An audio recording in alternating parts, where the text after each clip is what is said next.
तो हेलो दोस्तों, स्वागत है आप सभी का अपने YouTube channel the green academy पे। और आज मैं काफ़ी दिनों के बाद फिर से लेकर के आया हूँ लेक्चर न्यूमेरिकल्स ऑन एडिशन पे। और ये वीडियो इतने दिनों के बाद इसलिए लेकर के आया हूँ क्योंकि मुझे पता था आप सभी लोग समर वेकेशन को एंजॉय कर रहे हैं और आई होप आप सभी ने समर वेकेशन को बहुत ही अच्छे से एंजॉय किया होगा। तो इसी के साथ मैं शुरुआत करता हूं आज का लेक्चर। और ये क्वेश्चंस जो कि आपको मैं 30 क्वेश्चंस प्रोवाइड करा दिया था न्यूमेरिकल्स ऑन एडिशन पे, तो उसके आगे का ये न्यूमेरिकल्स हम देखते हैं, ठीक है। और ये न्यूमेरिकल्स मोस्ट इंपॉर्टेंट हैं क्योंकि इसको देखने के बाद ये इनका जो लेवल है वो पीछे वाले क्वेश्चंस के लेवल से थोड़े अच्छे हैं। और देखने के बाद आपको इसमें आने वाली सारी प्रॉब्लम्स सॉल्व हो जाएंगी। तो इसी कॉन्फिडेंस के साथ शुरुआत करते हैं आज का लेक्चर, ठीक है।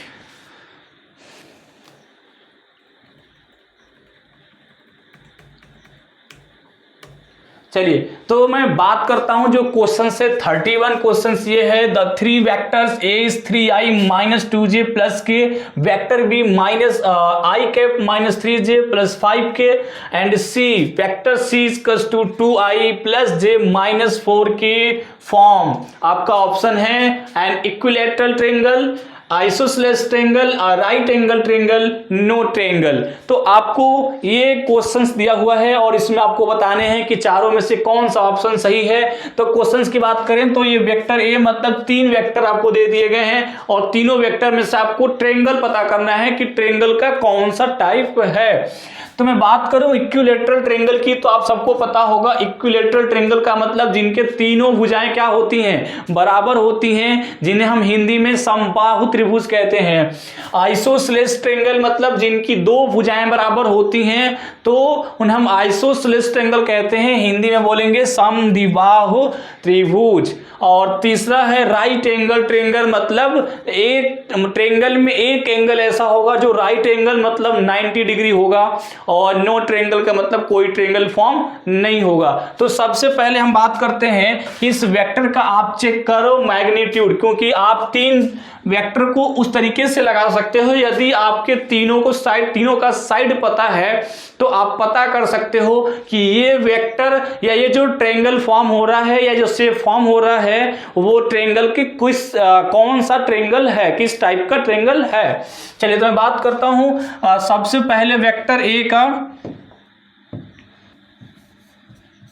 तो मॉड वेक्टर ए निकालेंगे और मॉड वेक्टर ए निकालने का तरीका मैं बताया था आपको, under root a square plus B square plus c square, या हम ये कहें अंडर रूट में कॉफिशिएंट ऑफ आई का square plus coefficient of y का square plus coefficient of z का स्क्वायर। तो ये आपका हो जाएगा 3 का स्क्वायर प्लस माइनस 2 का स्क्वायर प्लस 1 का स्क्वायर, ठीक है। सॉल्व करेंगे 9 प्लस 4 प्लस 1 कितना आया, अंडर रूट 14। तो मतलब मॉड ए का मतलब जो ए है, वेक्टर ए है, उसका जो मैग्नीट्यूड है वो कितना है, अंडर रूट 14 है। तो ये अंडर 14 सेंटीमीटर, मीटर या यूनिट ले सकते हैं। चलिए बात करूं वेक्टर बी की, मॉड वेक्टर बी की। तो ये क्या हो जाएगा, अंडर रूट में 1 आई का स्क्वायर मतलब 1 का स्क्वायर, क्योंकि कॉफिशिएंट ऑफ आई कितना यहाँ पे 1 है, प्लस माइनस 3 का स्क्वायर प्लस 5 का स्क्वायर। सॉल्व करें कितना हो जाएगा, 1 प्लस 9 प्लस 25। तो कितना हो जाएगा ये अंडर रूट में 35, ठीक है। चलिए वेक्टर सी की बात करें तो vector C, mod vector C का वैल्यू हो जाएगा 2 2 जा 4 मतलब 2 का स्क्वायर प्लस 1 का स्क्वायर प्लस माइनस 4 का स्क्वायर। कितना हो जाएगा ये 4 प्लस 1 प्लस 16 और ये कितना हो जाएगा 4 1 5 6 21, कितना हुआ 21। ये अंडर रूट में 21 होगा। अब आपको तीनों साइड मिल गए हैं। अब इन तीनों साइड में देखिए किसी का साइड इक्वल तो है नहीं, इसका मतलब कि इक्विलैटरल ट्रायंगल है नहीं। उसके बाद देखिए आप देख सकते हैं 2 ट्रायंगल मतलब किसी में 2 का साइड इक्वल है ही नहीं, इसका मतलब आइसोसेलेस भी नहीं होगा। अब रह गया 2 आपके पास ऑप्शन रह गए, कौन कौन से, नो ट्रायंगल या राइट एंगल ट्रेंगल। और राइट एंगल ट्रेंगल में क्या होता है कि तीसरी साइड का जो स्क्वायर होगा वो रिमेन दो साइड के स्क्वायर के सम के इक्वल होगा अकॉर्डिंग टू पाइथागोरस। अगर मैं इसका बात करूं तो अब सबसे जो बड़ा है उसको चेक कर लो, कितना है, अंडर रूट में 35। इसका स्क्वायर करोगे तो कितना आ जाएगा 35। क्या इन दोनों के अलावा जो रिमेन है कौन कौन, बी के अलावा ए और सी, क्या इन दोनों का सम 35 होगा? मतलब ये हो गया आपके पास सी स्क्वायर। क्या ये c square a square plus sorry b square, क्या ये b square a square plus c square के इक्वल है? तो चेक करो, ए स्क्वायर का मतलब 14 और सी स्क्वायर का मतलब 21। क्या ये कितना आया 35 आया कि नहीं आया? इसका मतलब कि ए स्क्वायर प्लस सी स्क्वायर किसके इक्वल आया, बी स्क्वायर के। तो इस केस को कहते हैं पाइथागोरस थ्योरम और ये बना हमारे पास राइट एंगल ट्रेंगल, क्योंकि ये तभी पॉसिबल होता है जब ट्रेंगल में एक एंगल 90 डिग्री हो। तो इसका मतलब ये राइट एंगल ट्रेंगल है, ठीक है।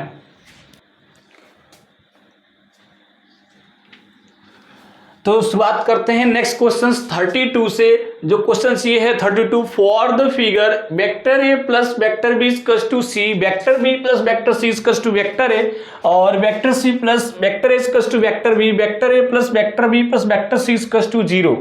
तो सबसे पहले इस ट्रेंगल को देखते हैं। और मैंने आपको बताया था कि यदि आपका ट्रेंगल सेम ऑर्डर को फॉलो कर रहा है, अगर दो वेक्टर, ठीक है, वेक्टर ए और वेक्टर बी सेम ऑर्डर को सेम प्रोसेस को फॉलो कर रहे हैं, तो जो इनका रिजल्टेंट होगा वो रिवर्स ऑर्डर को फॉलो करेगा, है ना।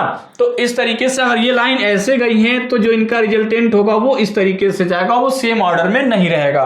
तो इस केस में देखते हैं क्या इस पे लगता है। देखो इसको, देखो यहां से जाने के बाद यहां पे इसका मिल गया हेड, तो नहीं, देखो क्या करना, सबसे पहले आपका ये टेल है और ये हेड है, हेड से क्या मिला, टेल मिला। तो यहाँ पे चेक करते हैं कि कौन सा वेक्टर है जिसका हेड और टेल आपस में मिले हुए हैं। तो यहाँ पे आप देख लो, एक वेक्टर का हेड और दूसरे वेक्टर का टेल मिला हुआ है। तो हम कह सकते हैं यहां से ये सेम ऑर्डर में है, देख लो ये सेम ऑर्डर में है और ये वाला रिवर्स ऑर्डर में है। तो हम लिख सकते हैं according to triangle law vector C plus vector A is equal to vector B, है कि नहीं। तो ये हम लिख सकते हैं vector C plus vector A equal to vector B किस लॉ के अकॉर्डिंग आया, ट्रायंगल लॉ के अकॉर्डिंग। जो अगर दो वेक्टर हैं सेम ऑर्डर में तो तीसरा वेक्टर जो रिजल्टेंट हो जाएगा यदि वो रिवर्स ऑर्डर में होगा तो, ठीक है।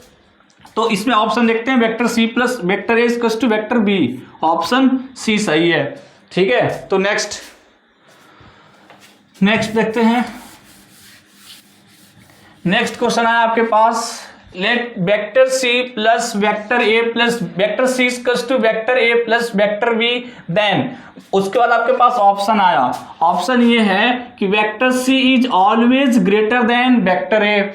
क्या जो C होगा वो हमेशा A से बड़ा होगा, मतलब C is the resultant of vector A plus vector B। तो क्या इस केस में C हमेशा बड़ा होगा? ऐसा हो ही सकता, छोटा भी हो सकता है। दो वेक्टर का रिजल्टेंट आपस में छोटे भी हो सकते हैं, है ना। जैसे 10 और 5 न्यूटन, अगर 10 न्यूटन के दो फोर्स आपस में अपोजिट में लग गए तो 0 हो जाएंगे, तो 10 से छोटा ही तो हो ही गया। तो इस केस में जो वेक्टर C होगा वो हमेशा बड़ा नहीं हो सकता, बड़ा हो सकता है लेकिन हमेशा नहीं। दूसरा, it is possible to have C mod vector C होगा वो A से छोटा होगा या B से छोटा होगा। हाँ, ऐसा हो सकता है कि वेक्टर C A से छोटा हो जाए या B से भी छोटा हो जाए, बड़ा भी हो सकता है और छोटा भी हो सकता है। तीसरा case C is always equal to A plus B, नहीं, A प्लस बी का मतलब यहाँ पे ये वेक्टर A प्लस बी है और ये मॉड A प्लस बी है। तो ये हमेशा पॉसिबल नहीं हो सकता कि जो vector C mod vector C है वो हमेशा A प्लस बी के सम के इक्वल हो, ठीक है। तो ये भी नहीं होगा। C is never equal to A plus B, ये भी नहीं। ऐसा हो सकता है कि कभी कभी वेक्टर C का मॉड A प्लस बी के मॉड के इक्वल भी हो सकता है। तो ये भी ऑप्शन गलत हो गया, ये भी गलत, ये भी गलत। कौन सही हुआ? ये सही हुआ, ठीक है। तो इस तरीके से 33 मेरा क्वेश्चन हो गया। नेक्स्ट चलिए 34 क्वेश्चन आया हमारे पास। The value of the sum of two vectors vector A and vector b with theta as the angle between them is, मतलब कि यदि दो वेक्टर ए और बी हैं और उनके बीच का एंगल थीटा है तो उनका जो सम होगा वो किससे हम डिनोट कर सकते हैं, तो आप a square plus B square plus 2ab cos theta, ये तो हमने प्रूव ही करा था।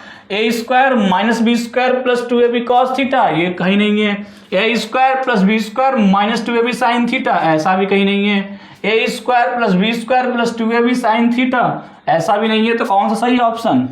ऑप्शन नंबर ए सही है। तो ये 34 क्वेश्चंस आपके लिए, इसका आंसर जो हुआ वो इसका ए होगा। ठीक है, नेक्स्ट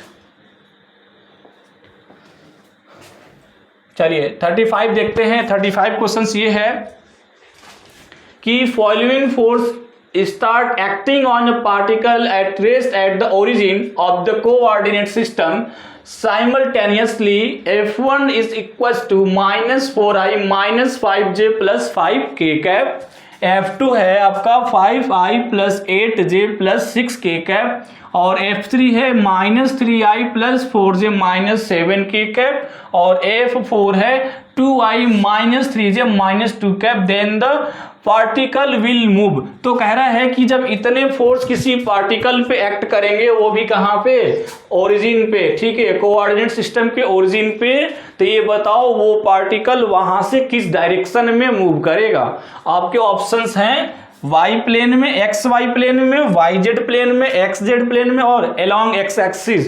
तो ये आपके 4 ऑप्शन हैं। तो सबसे पहले हम इनका रिजल्टेंट देखते हैं कि रिजल्टेंट में क्या आता है। ठीक है, मतलब वो वेक्टर किस तरीके का आता है रिजल्टेंट वेक्टर। तो हम सिंपली इसको ऐड कर देंगे, और ये वेक्टर सभी फोर्स वेक्टर में दिए हुए हैं, तो इनको हम सिंपली ऐड करेंगे। आई को आई के साथ, जे को जे के साथ, और के को के के साथ। तो हम सबसे पहले जब रिजल्टेंट फोर्स निकालेंगे तो ये होगा हमारा vector F1 plus vector F2 plus vector F3 और प्लस वेक्टर F4। आप ऐड करते जाओ आई को आई के साथ, ये आई है, आई को आई के साथ, फिर तीसरा वेक्टर ये, और चौथा, इन चारों को आप ऐड करो सबसे पहले। तो माइनस 4i प्लस 5i कितना हुआ? i, क्योंकि माइनस 4 और प्लस 5 प्लस 1 होगा। फिर प्लस 1 और माइनस 3 माइनस 2, और माइनस 2 और प्लस 2 0। मतलब जो रिजल्टेंट आया एफ आर का, उसमें i का जो कॉफिशिएंट आया वो कितना आया? 0i cap plus. अब j को j के साथ, j को j के साथ, देखो j वाला j के साथ, तो एक काम करते हैं, j minus 5j plus 8j कितना हो जाएगा? प्लस 3j है ना, माइनस 5 और प्लस 8 प्लस 3। उसके बाद ये आया प्लस 3 और प्लस 4 प्लस 7, और प्लस 7 और माइनस 3 कितना हो जाएगा? प्लस 4 है ना। तो 4j कैप प्लस, अब आते हैं के कैप वाले पे। तो के कैप वाले को के साथ इसको ऐड करते हैं, तो 5k 6k कितना हो जाएगा? 11k। उसके बाद माइनस 7k कितना हो जाएगा? 4k, और 4k और माइनस 2k हो जाएगा, तो यह आ जाएगा प्लस 2k कैप। तो आप देख सकते हैं जो रिजल्टेंट फोर्स आया, इसमें केवल आया 4j cap plus 2k cap. इसका मतलब ये जो पार्टिकल है वो x डायरेक्शन में तो जा ही नहीं रहा, क्योंकि x का तो कोएफिशिएंट ही 0 है, और केवल y कोएफिशिएंट और z कोएफिशिएंट आए हुए हैं। तो कह सकते हैं कि जो रिजल्टेंट फोर्स होगा उस पार्टिकल पे वो x, y और z डायरेक्शन में, x में नहीं y और z डायरेक्शन में लगेंगे, और जो पार्टिकल होगा वो भी y और z के डायरेक्शन में मूव करेगा। तो इस तरीके से आपका ये सेकेंड ऑप्शन सही हुआ। ठीक है, चलिए नेक्स्ट क्वेश्चन आया आपके पास कि following set of 3 force act on body whose resultant can not be 0। मतलब कह रहा है कि आप ये 3 सेट हैं और 3 वेक्टर हैं, इन 3 वेक्टर का कौन सा सेट होगा जिससे कि इनका जो रिजल्टेंट वेक्टर होगा वो 0 नहीं हो सकता। तो ऐसे क्वेश्चन जब भी आपको पूछे तो आपको ये फॉलो करना है ट्रायंगल लॉ, कि ट्रायंगल में मैं आपको बताया था, अगर आप ट्रायंगल ऐसे फॉर्म करते हैं सेम ऑर्डर में, अगर ये वेक्टर ए है और ये वेक्टर बी है, तो ये वेक्टर क्या हो जाएगा, सी हो जाएगा, है ना, ये वेक्टर सी। अब बात करें वेक्टर सी की, तो वेक्टर सी जो होगा वो वेक्टर ए प्लस वेक्टर बी के इक्वल होगा। और इस केस में ट्रायंगल यदि फॉर्म हुआ तो vector A plus vector B plus vector C is equal to 0 हो जाएगा। यदि क्या ट्रायंगल फॉर्म हुआ तो क्या हुआ, ट्रायंगल फॉर्म हुआ तो वेक्टर ए plus vector B plus vector C 0 हो जाएंगे।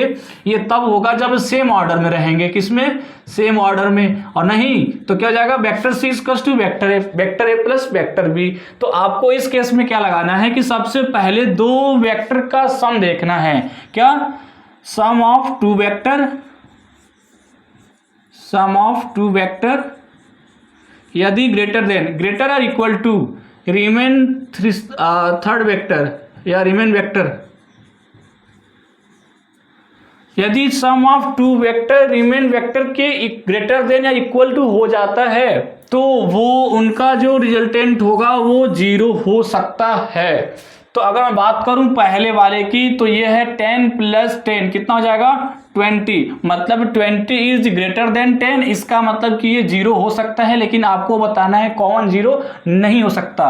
तो ये ऑप्शन गलत हो गया क्योंकि ये 0 हो सकता है। अब देखो 10 प्लस 10 कितना आया, 20 आया। इसका मतलब कि सम ऑफ टू वेक्टर ग्रेटर और इक्वल टू, मतलब दोनों के दोनों अगर इक्वल भी हो गए तीसरे वेक्टर के तो भी उनका रिजल्टेंट 0 हो सकता है। इसका मतलब ये भी ऑप्शन क्या हो गया, गलत हो गया।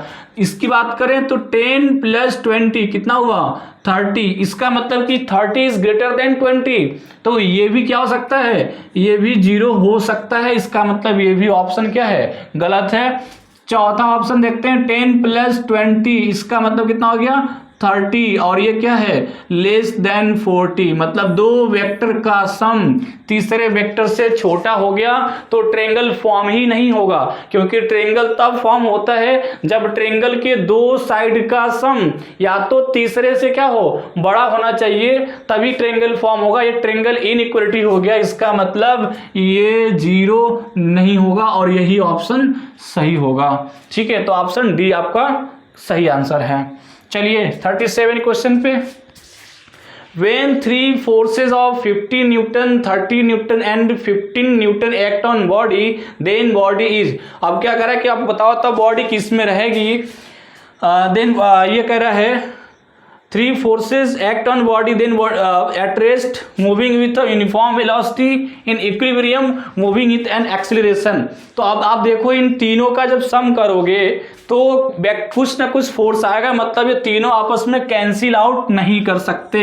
50 न्यूटन, 30 न्यूटन और 15 न्यूटन आपस में कैंसिल। जैसे अगर मैं 30 और 15 को आपस में ऐड कर दूं तो कितना हो जाएगा, 45, और 45 लेस देन 50। इसका मतलब कि इनका रिजल्टेंट 0 नहीं होगा।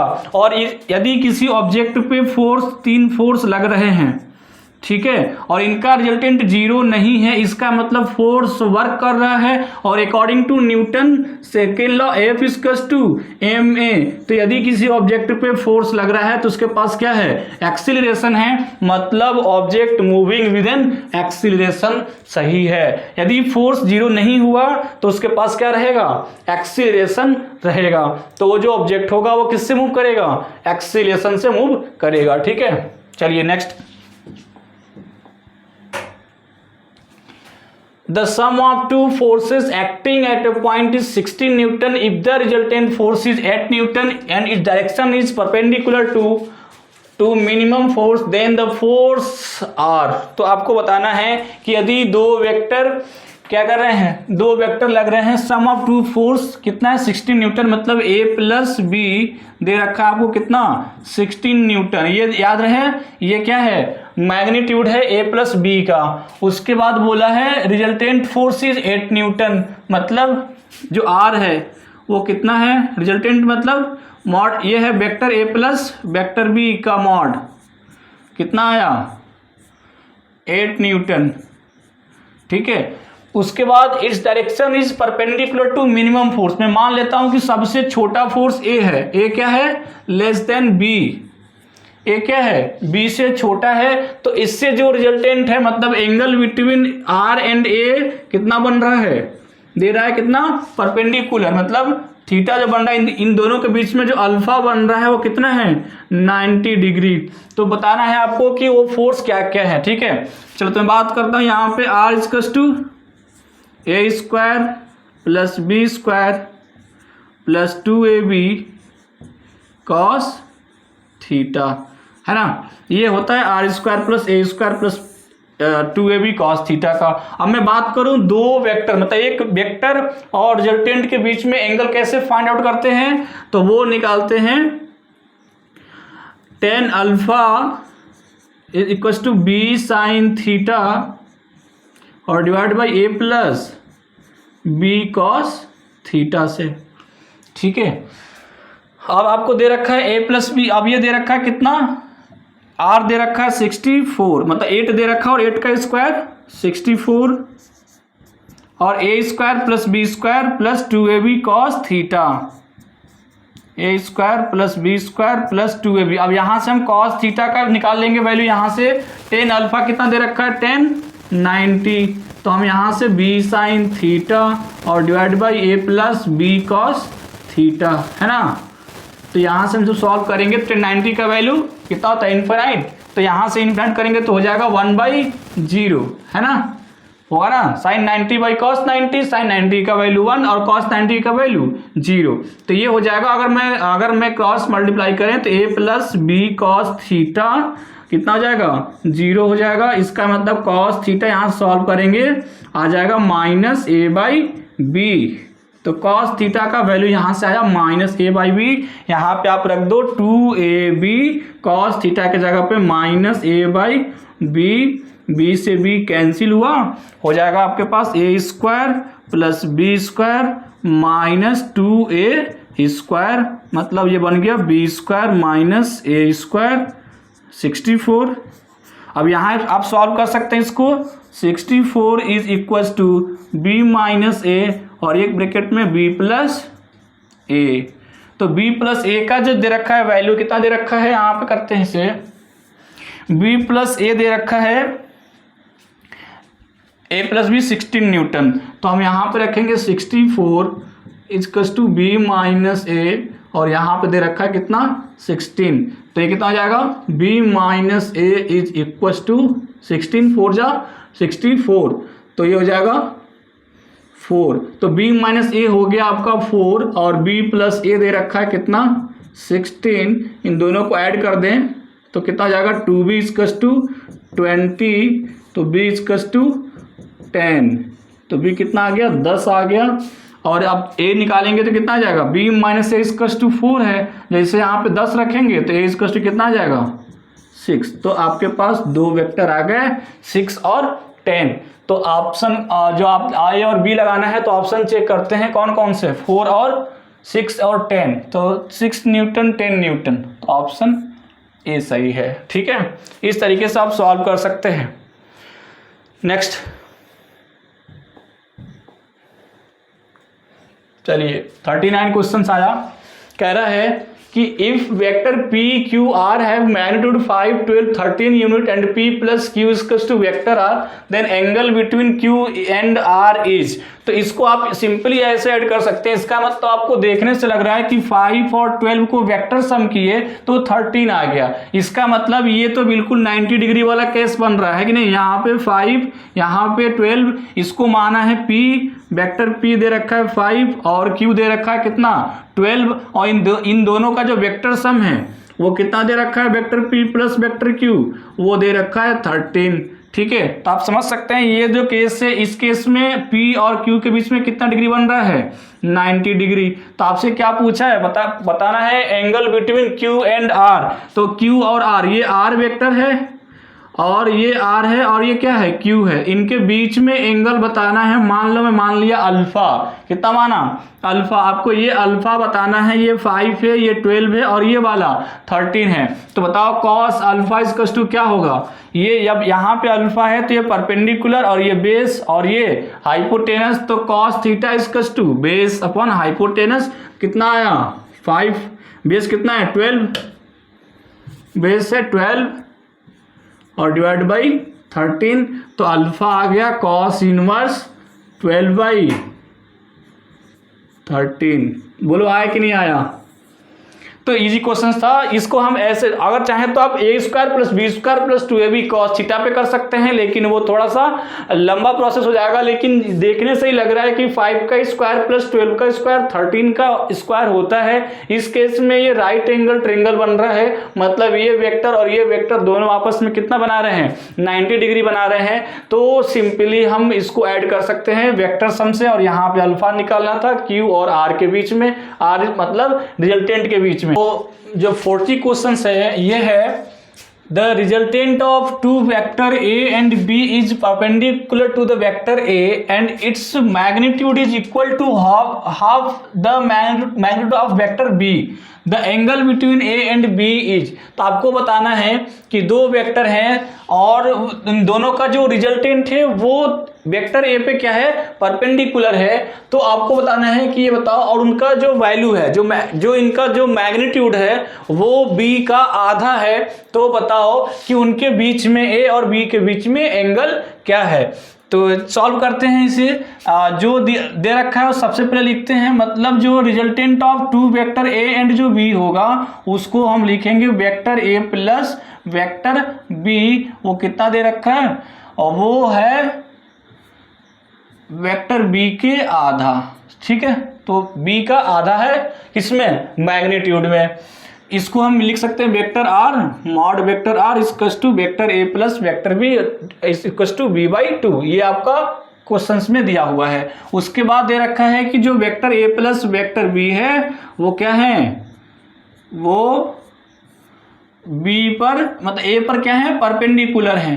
तो इसका मतलब a vector A plus vector B dot vector A equals to 0। ये आपको मैं बताया नहीं हूं कि मतलब डॉट प्रोडक्ट और क्रॉस प्रोडक्ट क्या होता है। तो अभी यहाँ पे ये चेक कर लो केवल कि vector A plus vector B dot vector A equals to 0 का मतलब होता है दो वेक्टर आपस में तब 0 होंगे, दो वेक्टर आपस में परपेंडिकुलर होंगे यदि उनका डॉट प्रोडक्ट क्या होता हो? 0 होता हो। तो ये क्वेश्चंस इसी पे सॉल्व होगा। तो सबसे पहले से करा देते हैं, ठीक है, और देखते हैं किस तरीके से आप मतलब अब यहाँ पे याद कर लो कि वेक्टर ए प्लस वेक्टर बी एक रिजल्टेंट वेक्टर है और ये ए से 90 डिग्री पे है। ये तभी पॉसिबल हो सकता है जब इन दोनों के बीच में क्या हो? डॉट प्रोडक्ट 0 हो।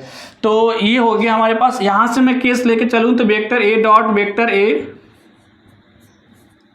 और plus vector a dot vector b is equals to 0 questions के अकॉर्डिंग। इसका मतलब ये हो जाएगा ए स्क्वायर और ये हो जाएगा A B cos theta is equals to 0। ठीक है, तो यहां से आपको मिलेगा A B cos theta equals to minus A square. तो इसका मतलब cos theta is equals to आपको मिलेगा माइनस ए बाई बी। तो यहां से आप दो इक्वेशन बना लो। एक तो ये बन गया इक्वेशन नंबर 1 और ये बन गया इक्वेशन नंबर 2।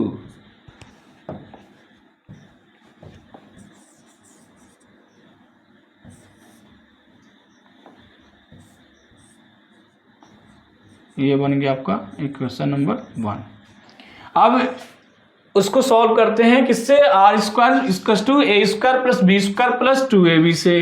तो मैं बात करूं आर इक्वल्स टू क्या हो जाएगा? R square equals to A square plus B square plus 2ab cos theta, है ना। अब ये आर स्क्वायर का जो दे रखा है वैल्यू कितना दे रखा है? b by 2। तो हम यहाँ पे लिखेंगे जैसे b बाई 2 लिखेंगे तो b बाई 2 का स्क्वायर हो जाएगा। तो b square by 4 is equals to A square plus B square plus 2ab cos theta, है ना। तो अगर मैं सॉल्व करूं यहाँ पे तो ये हो जाएगा a square plus 2ab cos theta और ये हो जाएगा plus B square minus B square by 4 is equals to 0। तो यहाँ सॉल्व करें a square plus 2ab cos theta और प्लस ये हो जाएगा कितना? 3b स्क्वायर, क्योंकि हम 4 एलसीएम लेंगे तो 4b square minus B square 3b square divide by 4 is equals to 0।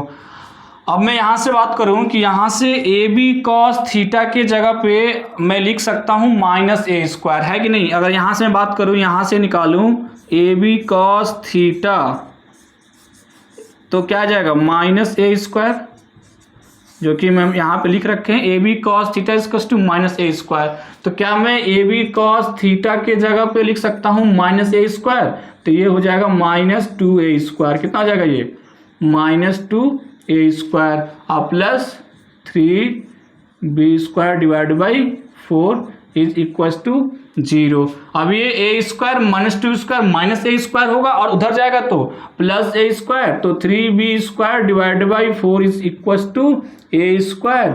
अब यहाँ से हो जाएगा 3/4 is equal to A square by B square. तो अगर हम यहाँ से a बाई बी निकालें तो क्या आ जाएगा a by B is equal to √3/2। ठीक है, जैसे ही हम a बाई बी निकालेंगे तो क्या हो जाएगा √3/2 हो जाएगा। तो a बाई बी का वैल्यू यहाँ पे आ गया। अब सेकेंड इक्वेशन में रख दो, क्योंकि cos theta equal to minus a by B है, तो जैसे ही सेकेंड इक्वेशन में रखेंगे तो cos theta equal to minus a by B और माइनस के जगह पे माइनस √3/2 है। ठीक है, अब cos theta equal to minus √3/2 किसमें आ गया सेकेंड क्वाड्रेंट में लेके चलते हैं। कितना होगा cos थीटा इक्वल टू, क्योंकि ये cos 30 डिग्री का वैल्यू है लेकिन किसमें सेकेंड वाले क्वाड्रेंट में, तो हम क्या लिखेंगे 180 माइनस 30। ठीक है, 180 माइनस, यहां पे कर लेते हैं cos theta equal to cos 180 minus 30, तो कितना आ जाएगा cos theta equal to cos 150, तो थीटा इक्वल टू 150 डिग्री। तो ये आपका आंसर हो गया कितना, थीटा इक्वल टू 150 डिग्री। तो इस तरीके से आप क्वेश्चंस को सॉल्व कर सकते हैं। आज मैं इतना ही रहने देता हूं। ठीक है, फिर नेक्स्ट लेक्चर में और 10 क्वेश्चंस करा देंगे किसके, एडिशन के, और उसके बाद शुरू होगा हमारा क्रॉस प्रोडक्ट और डॉट प्रोडक्ट। ठीक है, मतलब अभी तक एडिशन चल रहा था और उसके बाद हम एडिशन या सब्ट्रैक्शन मान सकते हैं, उसके बाद हमारा चलेगा क्या डॉट प्रोडक्ट और क्रॉस प्रोडक्ट। ठीक है, तो उसके भी न्यूमेरिकल और उसके थ्योरी के साथ मिलेंगे नेक्स्ट लेक्चर में। ठीक है।